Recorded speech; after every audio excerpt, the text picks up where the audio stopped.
Salam jumpa sahabat Lintas Family TV dimanapun Anda berada. Kembali kami hadir untuk mengulas permasalahan politik, hukum, demokrasi dan kebijakan publik di dalam negara Republik Indonesia, terkhusus di Provinsi Kepulauan Riau.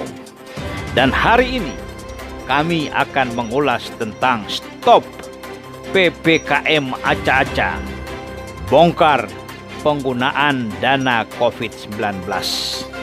Tetapi sebelum kami lanjutkan ulasan ini, jangan lupa subscribe, like, dan komen konten-konten Lintas Family TV. Biar kami akan tetap eksis untuk menyampaikan dan mengulas info-info menarik dan tentu akan menghebohkan. Stop PPKM acak-acak, bongkar penggunaan dana COVID-19. Tanggal 20 Juli hari terakhir pelaksanaan kegiatan PPKM terbatas di Kota Batam dan Tanjung Pinang. Berakhirnya pun seperti kentut, tanpa kesan. Para petugas penjaga pintu-pintu masuk daerah penyekatan tiba-tiba hilang. Mereka raib seperti jelangkung, datang tak diundang dan pergi tanpa pesan. Lalu yang tinggal kursi-kursi kosong melempong, sehingga program ini terkesan acak-acak. Mengapa acak-acak?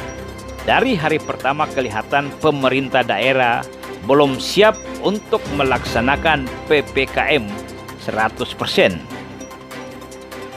Segi kebijakan, program PPKM harus diikuti dengan program lanjutan dari pemerintah bagi warganya sesuai dengan amanah Perpres nomor 12 tahun 2020 tentang penetapan bencana non-alam penyebaran penyakit virus corona 2019 atau COVID-19 sebagai bencana nasional dan Undang-Undang nomor 6 tahun 2018 tentang karantina kesehatan, bahwa setiap pelaksanaan karantina wilayah maka wajib pemerintah pusat dan pemerintah daerah untuk menanggung kebutuhan dasar masyarakat. Yang dimaksudkan dengan kebutuhan dasar masyarakat ialah makanan, minuman, dan kebutuhan lainnya.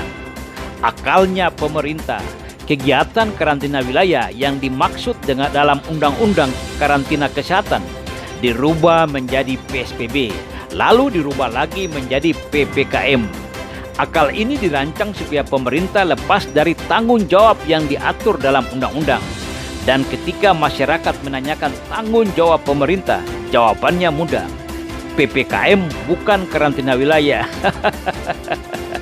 Lucu ingin ketawa panjang tapi takut dosa. Bagaimana mungkin karantina wilayah atau lockdown mau dilakukan sama seperti negara tetangga Malaysia dan Singapura?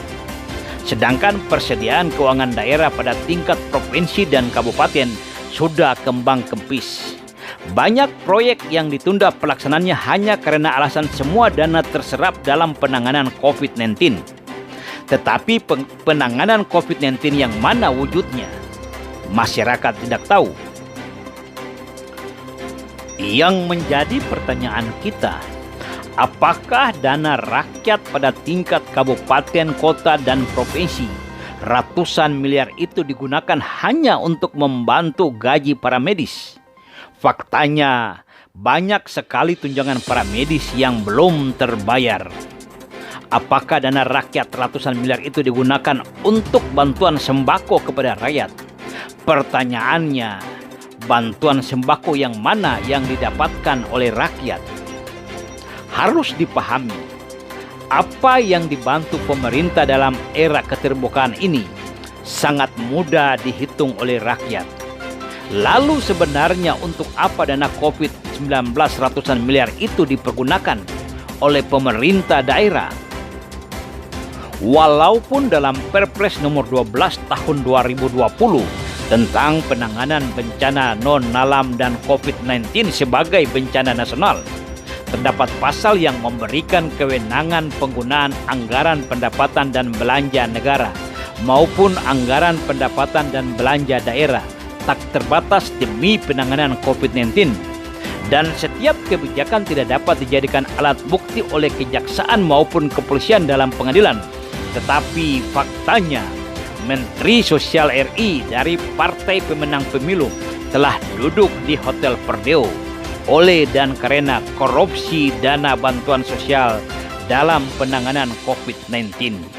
Jumlahnya pun tidak tanggung-tanggung, ratusan miliar rupiah kerugian negara.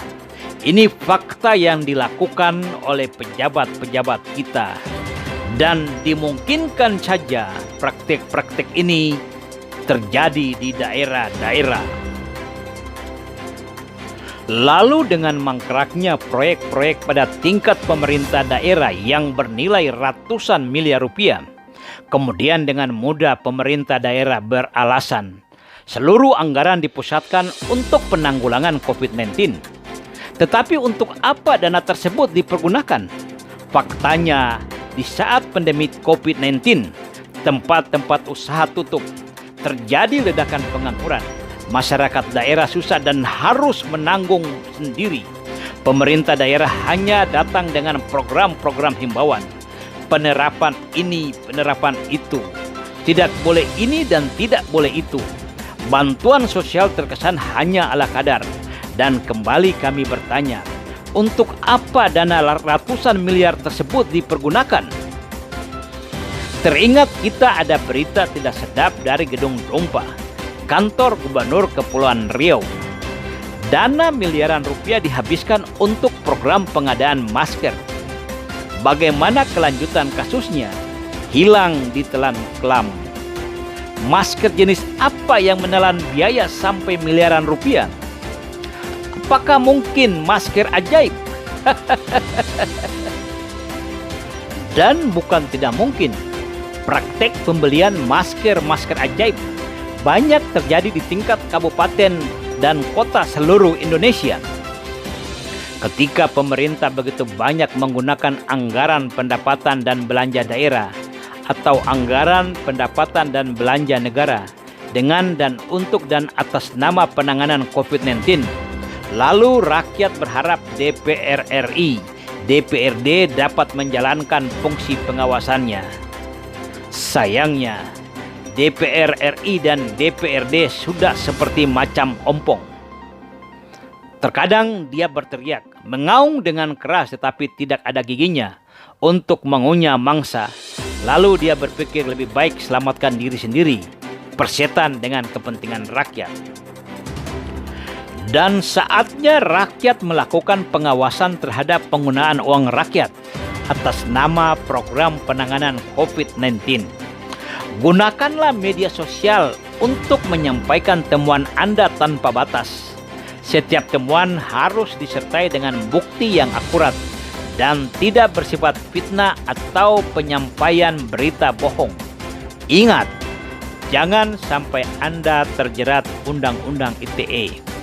Dan marilah kita bersama-sama mengawasi program-program penanganan COVID-19 di daerah masing-masing. Ingat pesan-pesan bijak yang perlu kami sampaikan. Musibah akan menjadi nikmat jika kita dapat menyikapi dengan ucapan syukur. Sabar dan tawakal adalah kunci hidup dalam setiap musibah. Seburuk-buruknya manusia adalah pejabat yang mencari keuntungan di balik penderitaan rakyatnya. Assalamualaikum warahmatullahi wabarakatuh.